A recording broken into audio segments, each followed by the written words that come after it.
Good afternoon. It is Monday, and we are now going to enter the next to the last week of the course. But it may be, in some respects, the most important. So I really would like to make a few points and to hope that you do take advantage of some of the advice that you get and some of the instructions will include. It's a little frustrating for me. I know not everyone listens to these videos. In fact, the viewership is very low. But for those of you who do, I feel that it's a great way to communicate, and I only hope that people do take advantage of it because of what sometimes I get to add, and it gives you a little insight into what's coming. Now, last week we definitely looked again, continuing those issues of change. We continued an interesting problem with the department store, and a little bit smaller scale than the Sears problem the week before. And we started looking now ahead to another concept, which is global issues. And global issues for some people, have a different meaning than others. My personal opinion, I'm going to say globalism is here to stay. Whether you like it or not, the world is a giant intermeshed economy. And we have to understand that, I think, if we are going to be very successful in the operations of our businesses. And so therefore, the text material this week, I think you'll find is interesting. The videos are interesting, and I'm going to be very interested in people's comments on that. On the other hand, we are also asking for you to discuss implications for the future. Really, the future lies ahead of us, and it's interesting because we've just come through maybe the strangest year that any of us can remember. And so the idea of what does the future hold is one, I think, of even more uncertainty than we've ever experienced before.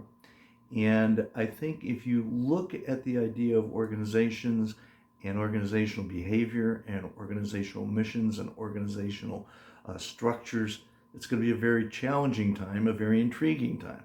What's working for some may not work for all. Let's see where it goes, but very interested in people's opinions. Now, for the final assignment. The final assignment is 30% of your grade. It was structured that way because of the nature of the assignment, so read the instructions carefully. It offers a list of suggested topics that you should discuss, all revolving around the organization that you have chosen to follow all the way through the course. Now, I say this because I've just seen too many things happen, where people don't follow that advice. After 7 weeks, they decide to switch to a different organization. It destroys the continuity of what we've been trying to accomplish with the whole course. So stick with the organization that you have been following all along. And for a mechanical, for lack of a better word, way to do this, or more importantly, a way not to do this, a problem that has cropped up over and over again is people trying to say, oh, it's a summary of all my work that I've done the entire semester. Let me just copy and paste each section I put it in and put that into a paper and call it a paper. Ladies and gentlemen, you can't do that. That, again, is a non-starter. That is not proper academic procedure. And as I've told people over and over again, that's not my policy. That's not the university's policy. That is commonly accepted academic writing. Surely we want you to use the work you've done before, to build on it, to be able to knit it all together, to construct a singular document. But that's the point. Construct a singular document. You use your own work as an informative piece, not as a literal chunk, oh, I'm going to put this chapter in here, almost like that, as a chapter. No, what you are writing is a complete singular work.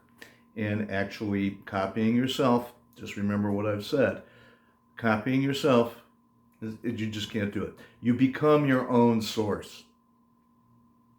And when you become your own source, you have to cite yourself and reference yourself, as well as to paraphrase and to show you understanding what you're incorporating. But it's also a technique for demonstrating the growth of your ideas, the growth of your understanding throughout the course.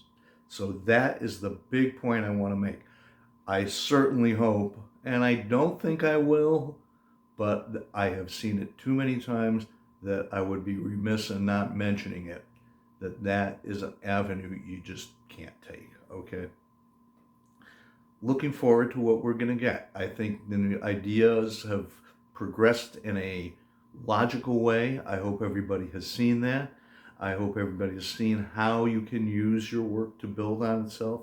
I hope you have seen how the course was laid out so that each module, each section built on what came before. And it's now time to wrap it all up. So again, thank you for your attention. Thank you for a very good discussion. Thank you for some really, really thoughtful replies and answers to my questions, which I appreciate very much. And I'm looking forward to this week's commentary. And we're nearing the end. Let's make sure we do it well. Okay, thank you very much.